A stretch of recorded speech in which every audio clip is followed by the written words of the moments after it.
नमस्कार मित्रों, पिछले कार्यक्रम में हमने सिंह लग्न के लिए प्रथम और द्वितीय भाव में क्या फलित उत्पन्न होंगे बुध के, ये समझा है। कैसे फलित उत्पन्न होंगी इसको समझा है। इस कार्यक्रम में हम तृतीय और चतुर्थ भाव में क्या फलित उत्पन्न होंगे तथा बुध कैसे फलित उत्पन्न करेगा इसको समझेंगे। चलिए शुरू करते हैं तृतीय भाव से। सबसे पहले कारकत्व से शुरू करते हैं। बुध के कारकत्व से फल जानेंगे, भाव स्थिति से जानेंगे, भावेशत्व से जानेंगे, उसके बाद दृष्टियोग से भी जानेंगे। शुरू करते हैं कारकत्व से। कारकत्व से फल देखना है तो इसका राशि बल और भाव बल दोनों देखना जरूरी है। बुध की यहां पे राशि 7 आंकड़ा है, यानी तुला राशि है। तुला राशि के स्वामी है शुक्र। शुक्र के बुध के साथ मित्रत्व के संबंध है, इस कारण बुध को राशि बल अच्छा है। वायु तत्व की राशि है, बौद्धिक राशि है, इस कारण तथा चर राशि है। कई सारी बातें हैं, लेकिन हम क्लिष्टता को टालने के लिए सिर्फ मित्रता और शत्रुता को देख रहे हैं। तो मित्र की राशि है, इस कारण बल अच्छा है। तथा यह पराक्रम भाव है, तृतीय भाव। यहां पे बुध के खुद के गुणों को प्रकर्षित करने के लिए या अभिव्यक्त करने के लिए यह स्थान पोषक है, इस कारण इसको यह भाव अच्छा है, यानी भाव बल भी प्राप्त है, राशि बल प्राप्त है, भाव बल प्राप्त है। इस कारण बुध के कारकत्व से जो फलित प्राप्त होंगे इनके बारे में शुभ फलित मिलेंगे। यानी बुध बुद्धि का कारक है, यह व्यक्ति बुद्धिमान रहेगा। बुध वाणी का कारक है, यह व्यक्ति वाणी अच्छी बोलेगा, तर्कपूर्ण वाणी बोलेगा। बुध वाणिज्य के, लेन देन के, व्यापार के तथा गणित, तर्क बुद्धि, लेखन शास्त्र इत्यादि के कारक हैं। इन सभी मामलों में ये बुध शुभ फलित देंगे। इस व्यक्ति का जो लेखन है ये अच्छा, लेखन का दर्जा भी अच्छा होगा और हस्ताक्षर भी अच्छा होगा। ये दोनों बातें यहां पे पता चलती हैं। अब भाव स्थिति से क्या बात पता चलती है देखते हैं। तृतीय भाव में बुध बैठे हैं, क्या फलित देंगे? तो जोड़ना मात्र है। तृतीय भाव से जो देखा जाता है उसको बुध से जोड़ना है, ये तो हमने पहले देखा ही है। लेकिन क्या फलित देंगे, शुभ फलित देंगे या अशुभ फलित देंगे, यह देखने के लिए वहां पे कौन सी राशि है और उस भाव का स्वामी कौन है यह जानना जरूरी होता है। तो यहां पे 7 आंकड़ा है, यानी ये शुक्र की राशि यहां पर है। इस कारण तृतीय भाव के जो स्वामी है ये शुक्र हुए। अब शुक्र के भाव में बुध आकर बैठ गए, यानी मित्र के घर में। शुक्र और बुध में मित्रता है, इस कारण मित्र के घर में आ गए। अब मित्र के घर में आ गए, इसलिए मित्र के घर को ये शुभ फलित ही देंगे। शुभ फलित दे रहे, ये जान लिया। अब क्या फलित दे रहे वो जानेंगे। तृतीय भाव से क्या दिखते हैं उसको देखना है, उसके साथ शुभ फलित को जोड़ना है, क्योंकि शुभ फलित दे रहे तो तृतीय भाव से पराक्रम भाव, पराक्रम देखते हैं, कर्तृत्व देखते हैं। बुध शुभ फलित दे रहे तो पराक्रम इसका अच्छा होगा, इसका कर्तृत्व अच्छा होगा, ये बात पता चलती है। यहां से भाई बहनों का सौख्य देखते हैं, बुध शुभ फलित दे रहे, इस कारण भाई बहनों का सौख्य अच्छा मिलेगा। यहां से छोटी यात्राएं देखते हैं, तो छोटी यात्राओं के बारे में हम बाद में बात करेंगे। शुभ फल ही मिलेगा छोटी यात्राओं के बारे में, लेकिन किन चीजों में इनको बाद में देखेंगे। अब बुध यहां पर है, ये शुभ फलित दे रहा है, लेकिन किन क्षेत्रों में दे रहा है? कर्तृत्व तो अच्छा है, किन क्षेत्र में है? तो बुध को जोड़ दीजिए, ग्रह जो है उसको जोड़ दीजिए। तो यहां पे बुध है, बुध वाणिज्य का कारक है, व्यापार का कारक है। इस कारण ये जो व्यक्ति है ये पराक्रमी रहेगी, कर्तृत्ववान रहेगी। किस क्षेत्र में? तो वाणिज्य के क्षेत्र में, यानी बैंकिंग के क्षेत्र में या व्यापार के क्षेत्र में, या गणित के भी कारक बुध है तो गणित के क्षेत्र में। यह व्यक्ति ज्योतिषी भी हो सकती है, क्योंकि बुध ज्योतिष के भी कारक है। अब ये तो सब हमने बुध से जान लिया, हमें सटीकता तक जाना है तो थोड़ा सूक्ष्म में देखना पड़ेगा। यहां पे शुक्र की राशि है और शुक्र कला के कारक है, तो ये किसी कला से संबंधित और बुध से संबंधित दोनों का मिलाप करके तर्क लगाना है। तो लेखन भी एक कला है, तो ये लेखक हो सकता है, क्योंकि बुध के कारकत्व में लेखन आता है और यहां शुक्र की राशि है तो शुक्र कला के है, ये पराक्रम करेगा कला के और लेखन के, कला के और बुध के क्षेत्र में। कला से बुध को जोड़ दिया तो बुध लेखन के कारक है, इस कारण ये लेखक हो सकता है। ये बात पता चलती है, लेखक, कवि ये हो सकता है।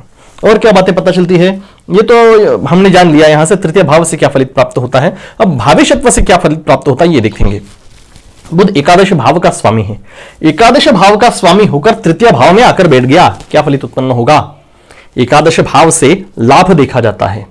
व्यक्ति को अपने जीवन में मिलने वाले लाभ, मिलने वाली इनकम इस स्थान से देखी जाती है, और इस स्थान से तृतीय भाव से पराक्रम को देखा जाता है।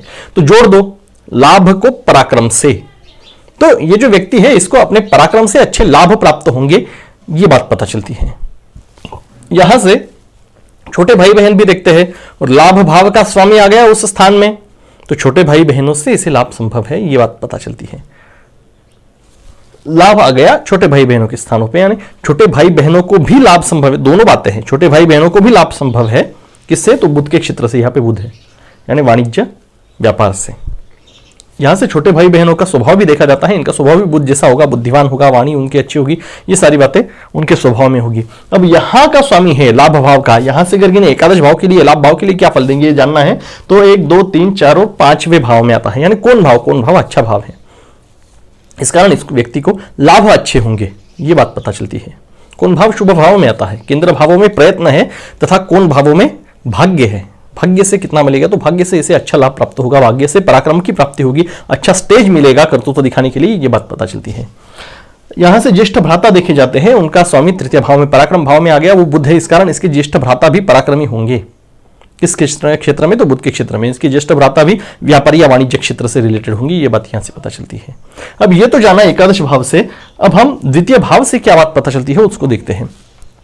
द्वितीय भाव से, यानी द्वितीय भाव में बुध की राशि है, इस कारण ये द्वितीयेश हुए, तो द्वितीय भाव का स्वामी आ गया तृतीय भाव में, यह बात पता चलती है। द्वितीय भाव से धन देखा जाता है और तृतीय भाव से पराक्रम, तो ये जो व्यक्ति है ये अपने पराक्रम से अच्छा धन कमाएगी, ये बात पता चलती है। क्योंकि धन के बारे में अगर सोचे हम, धन कैसा मिलेगा, तो यहां से गिने तो ये द्वितीय भाव आता है, द्वितीय भाव में प्राप्ति है, तो धन से पराक्रम की प्राप्ति या पराक्रम से धन की प्राप्ति दोनों है। तो ये व्यापार में दोनों चाहिए, पहले तो भांडवल लगाते हो उसके बाद नफा कमाते हैं, तो दोनों चीजें इसमें है। पराक्रम के लिए, कर्तृत्व दिखाने के लिए ये धन लगाएगा और उसके बाद उससे धन कमाएगा, क्योंकि लग्न के द्वितीय का स्वामी है, आने वाला धन यहां से देखा जाता है, तथा लग्न से एकादश का स्वामी भी है, आने वाला लाभ यहां से देखा जाता है। इस कारण व्यापार के लिए धन लगाएगा और व्यापार से धन पाएगा, ये दोनों बातें हैं। यहां से और क्या क्या देखा जाता है, तृतीय भाव से छोटे भाई बहनों का सौख्य देखा जाता है, द्वितीय भाव का स्वामी आ गया तृतीय भाव में, तो धन को जोड़ दो छोटे भाई बहनों के साथ, तो छोटे भाई बहनों को भी अच्छा धन प्राप्ति होगी या छोटे भाई बहनों से इसे अच्छे धन की प्राप्ति होगी, दोनों बातें हैं। यहां से तृतीय भाव से छोटी यात्राएं देखी जाती है, लाभ स्थान का स्वामी स्थान में आ गया तथा वो धन स्थान का स्वामी भी है, इस कारण इस व्यक्ति को छोटी यात्राओं से लाभ प्राप्त होंगे, या यूं कहे लाभ प्राप्त करने के लिए या धन प्राप्ति के लिए इसे छोटी यात्राएं करनी पड़ेगी। ये सभी बातें हम तर्क से जान रहे हैं, समझ रहे हैं, कोई बात रटी रटाई नहीं है, यहीं पे देख रहे हैं और कैसे देख रहे हैं इसको समझ रहे हैं। अब ये तो जान लिया हमने भावेशत्व से क्या फलित मिलेंगे, अब दृष्टि योग से देखते हैं। बुध यहां पर बैठकर पूर्ण दृष्टि से अष्टम भाव को देख रहे हैं, माफ कीजिएगा, बुध तृतीय भाव में बैठकर पूर्ण दृष्टि से नवम भाव को देख रहे हैं, क्या फलित प्राप्त कराएंगे। नवम भाव में पहले राशि देखिए, एक आंकड़ा है यानी मंगल की राशि है मेष राशि, तो मेष राशि के मंगल से और बुध के समत्व के संबंध है ना, शत्रुत्व का है ना मित्रत्व का है, इस कारण इस भाव के लिए वो मध्यम फलित उत्पन्न करेंगे। क्या फलित उत्पन्न करेंगे, तो नवम भाव से जो देखा जाता है उसके बारे में, नवम भाव से भाग्य देखते हैं, उस स्थान को बुध देख रहे हैं, और बुध को राशि बलवत्ता और भाव बलवत्ता वैसे अच्छी है, इस कारण इनकी दृष्टि में बल है, तो इस व्यक्ति का जो भाग्य है ये अच्छा होगा। किस क्षेत्र में, तो बुध के क्षेत्र में, क्योंकि बुध देख रहे, बुध के क्षेत्र में यानी वाणिज्य के क्षेत्र में, व्यापार के क्षेत्र में, या हमने देखा ही है लेखन के क्षेत्र में इसका भाग्य अच्छा होगा। लेखन के क्षेत्र में कहे ये स्टोरी लेखक हो सकते हैं या कवि वगैरह हो सकते हैं, तो इन क्षेत्रों में इसका भाग्य अच्छा होगा, ये बात पता चल रही है। यहां से सामाजिक दर्जा भी देखा जाता है, तो सामाजिक दर्जा भी इसका अच्छा होगा।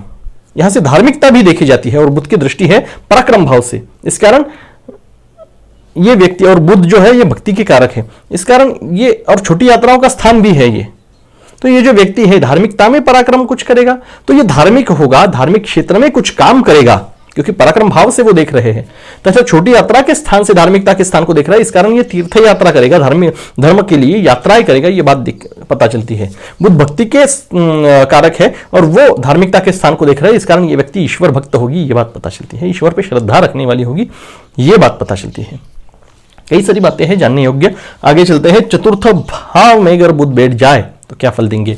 सिंह लग्न है और चतुर्थ भाव में बुध बैठ गए, सबसे पहले कारकत्व से फल देखेंगे, उसके बाद भाव स्थिति से, उसके बाद भावेशत्व से, उसके बाद दृष्टि योग से। तो कारकत्व से शुरू करते हैं। कारकत्व से फलित जानने के लिए बुध का बल जानना जरूरी है। बल दो भागों में विभाग आ गया है, एक तो राशि बल, दूसरा भाव बल। अब यहां पे अगर राशि बल देखें तो 8 आंकड़ा है, यानी वृश्चिक राशि है। वृश्चिक राशि के स्वामी है मंगल, मंगल के बुध के साथ समत्व के संबंध है, ना शत्रु है ना मित्र है, इस कारण बुध को राशि बल जो है ये मध्यम प्राप्त है। अब राशि बल मध्यम है, भाव बल का अगर विचार करें तो ये चतुर्थ भाव में बैठे हैं, चतुर्थ भाव केंद्र भावों में से आता है, इस कारण बुध को भाव बल अच्छा प्राप्त है। भाव बल अच्छा है लेकिन राशि बल कम है, तो कम है यानी मध्यम है, तो क्या फलित प्राप्त होगा? तो इसके कारकत्व से जो बातें जानी जाती हैं इनके बारे में मध्यम फलित प्राप्त होगा। यानी बुद्धि के मामले में, वाणी के मामले में, वाणिज्य यानी लेन देन के मामले में, व्यापार, गणित, तर्क, लेखन शास्त्र, अभिव्यक्ति इत्यादि सारी बातों में मध्यम फलित प्राप्त होगा। अब ये तो जाना कारकत्व से, भाव स्थिति से क्या पता चलता है? बुध बैठ गए चतुर्थ भाव में। यहां पे हमने देखा ही है मंगल की राशि है, इस कारण चतुर्थ भाव के स्वामी मंगल हुए। मंगल के साथ इसके ना शत्रुत्व के संबंध है ना मित्रत्व के, इस कारण इस राशि में ये फल क्या उत्पन्न करेंगे? तो ये मध्यम फलित उत्पन्न करेंगे, ना बहुत शुभ ना बहुत बुरे। तो क्या फलित उत्पन्न करते देखते हैं, यहां से घर देखा जाए, भूमि भवन वाहन चतुर्थ भाव से देखते हैं, उन सबको बुध के साथ जोड़ देना है। तो यहां पर जल राशि में बुध है, मंगल की राशि में बुध है, क्या फलित देंगे? तो यहां पे इस व्यक्ति का घर की प्राप्ति तो होगी। जल राशि में वैसे देखा जाए तो बुध का बल कम होता है, लेकिन हमें तर्क के साथ देखना है, ज्यादा क्लिष्टता में नहीं जाना है, इसलिए समझा रहा हूं। यहां पे घर, यहां पे मध्यम फलित बुध दे रहे हैं और घर देखा जाता है, तो इस व्यक्ति का खुद का घर तो होगा, लेकिन उसका स्वरूप मध्यम रहेगा, उसका दर्जा मध्यम रहेगा। आयुष्य के उत्तरार्ध में इसका घर होगा, क्योंकि बुध को बहुत सारा बल यहां पे प्राप्त नहीं है, ये बात पता चलती है। वाहन के बारे में भी ये बुध यही फल देंगे, तथा माता के सौख्य के बारे में देखा जाए तो यहां पे बुध मध्यम फलित दे रहे हैं, इस कारण इसके माता के साथ इसके संबंध भी मध्यम रहेंगे। तथा यहाँ पे 8 राशि है, जल तत्व की राशि है, वृश्चिक राशि है, तो वृश्चिक राशि के गुण भी इसके माता के स्वभाव में पाए जाएंगे, तथा बुध के गुण भी इसके माता के स्वभाव में पाए जाएंगे। बुध के यानी वो बुद्धिमान होगी तथा उनकी वाणी अच्छी होगी। वृश्चिक राशि के गुण भी पाए जाएंगे। जल तत्व की राशि है, भावना प्रधान होंगे। मंगल की राशि है, इस कारण थोड़ी उग्रता हो सकती है। तो ये सारी बातें उनके स्वभाव में होगी। ये तो जान लिया हमने भाव स्थिति से। भाविष्यत्व से क्या पता चलता है? एकादश भाव के स्वामी है बुध सिंह लग्न के लिए, तो एकादश भाव के स्वामी आ गए चतुर्थ भाव में। क्या पता चलता है? एकादश भाव से लाभ देखा जाता है और चतुर्थ भाव से घर। तो इस व्यक्ति को घर का लाभ होगा, सीधी सी बात है। हम जोड़ रहे हैं सिर्फ भाव से जो देखा जाता है उसको उस दूसरे भाव से जो देखा जाता है उसके साथ। तो इस व्यक्ति को घर की प्राप्त लाभ होगा, घर से लाभ होगा, घर का लाभ होगा, दोनों बातें हैं। तथा इस व्यक्ति को वाहन का लाभ होगा, वाहन से लाभ होगा, दोनों बातें हैं। अब लाभ भाव का स्वामी यहां पे माता के स्थान पर है, इस कारण इस व्यक्ति को माता से भी लाभ होगा। अगर आप यहां से गिनोगे एकादश भाव से, एकादश भाव को प्रथम मान के, तो ये षष्ठ भाव आता है। षष्ठ यानी शत्रु का भाव होता है या रोग का भाव होता है। तो लाभ स्थान का स्वामी उसके रोग स्थान में चला गया, उस भाव से गिने तो क्या लाभ को रोग लगा दिया? तो लाभ में थोड़ी न्यूनता आएगी। लाभ का जो दर्जा है ये बहुत ऊंचा नहीं रहेगा, मध्यम रहेगा, ये बात पता चलती है। लाभ प्राप्त करने के लिए बाधाओं का सामना करना पड़ेगा, सहजता से लाभ प्राप्त नहीं होगा, ये बात पता चल रही है। अब यहां से ज्येष्ठ भ्राता भी देखे जाते हैं, चतुर्थ भाव में आ गए। ज्येष्ठ भ्राता का स्वभाव का स्वामी चतुर्थ भाव में आ गया, वहां से षष्ठ में है, इस कारण माता के साथ उसके संबंध अच्छे नहीं होंगे, ये भी बात पता चलती है। हम तर्क कई लगा सकते हैं। यहां से लाभ, और लाभ का स्वामी चतुर्थ में और वो बुध है, तो लाभ कहां से प्राप्त होगा? तो बुध से, यानी व्यापार वाणिज्य से। और कौन सा क्षेत्र है? तो घर और वाहन से। तो ये जो व्यक्ति है ये घर खरीद के बेचने में इसको लाभ प्राप्त होगा, वाहन खरीद के बेचने में इसको लाभ प्राप्त होगा, इन बातों का पता चलता है। अब ये तो जाना हमने एकादश भाव के स्वामी चतुर्थ भाव में आ गए, इससे क्या फलित प्राप्त होगा इसमें। अब तृतीय भाव के स्वामी भी, माफ कीजिए, द्वितीय भाव के स्वामी भी है बुध। द्वितीय भाव के स्वामी चतुर्थ भाव में आ गए, क्या फलित देंगे? द्वितीय भाव के स्वामी चतुर्थ में, द्वितीय से धन देखा जाता है और चतुर्थ से घर। तो घर यहां से ये, और धन भाव से अगर देखे तो 1, 2 और 3 ये आता है पराक्रम भाव, यानी द्वितीय भाव को प्रथम मानकर गिने तो ये तीसरा आता है। तीसरे भाव से पराक्रम देखते हैं, तो धन के पराक्रम में घर आ गया, सीधा तर्क है। तो ये व्यक्ति धन खर्च करके घर कमाएगा, ये बात पता चलती है। यानी इसकी प्रॉपर्टी अच्छी होगी लेकिन इसके हाथ में पैसा कम होगा, ये बात पता चलती है। क्योंकि धन स्थान के स्वामी आ गए घर के स्थान पर, भूमि के स्थान पर, वाहन के स्थान पर, तो ये धन भूमि भवन वाहन के लिए खर्चा करेगा, इस कारण इसके पास धन की कमी होगी, प्रत्यक्ष धन की कमी होगी, लेकिन प्रॉपर्टी अच्छी होगी, ये बात पता चलती है। तथा चतुर्थ भाव से माता का सौख्य देखा जाता है, धन का स्वामी माता के स्थान पर, तो यहां पर माता से लाभ हो रहा है, सीधी सी बात है। धन के पराक्रम में माता का स्थान आ रहा है, इस कारण इस व्यक्ति को माता से धन का लाभ होगा। ये तो लाभ स्थान से भी हमें पता चल रहा है। तो कई सारी बातें हैं, हम जान सकते हैं, सिर्फ हमें भाव से और क्या क्या देखा जाता है और ग्रह से और क्या क्या देखा जाता है ये जानना है और उनको तर्क से जोड़ना है। अब दृष्टियोग से देखते हैं, चतुर्थ भाव का स्वामी दशम भाव को देख रहा है, क्या फलित देगा? दशम भाव से कर्म देखा जाता है। स्थान में 2 आंकड़ा है यानी शुक्र की राशि है, यानी दशम भाव का स्वामी शुक्र है।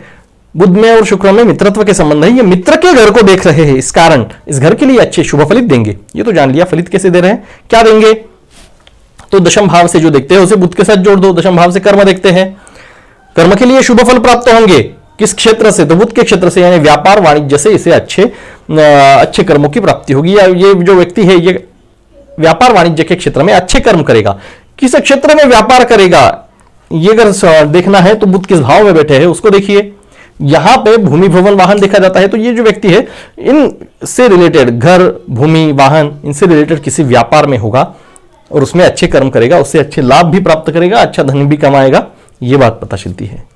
यहां से पिता का स्थान भी है, दशम स्थान। पिता के स्थान पर बुध की दृष्टि है, इस कारण पिता के स्वभाव में भी बुध का प्रभाव रहेगा, यानी इसके पिता भी बुद्धिमान रहेंगे, उनकी वाणी अच्छी रहेगी। माता के स्थान पर बैठकर बुध पिता के स्थान को देख रहा है, इस कारण इसके माता के स्वभाव में और इसके पिता के स्वभाव में अच्छा मिलाप रहेगा, उनके संबंध अच्छे रहेंगे। ये सारी बातें हमें पता चलती हैं। कई सारी बातें जानने योग्य है।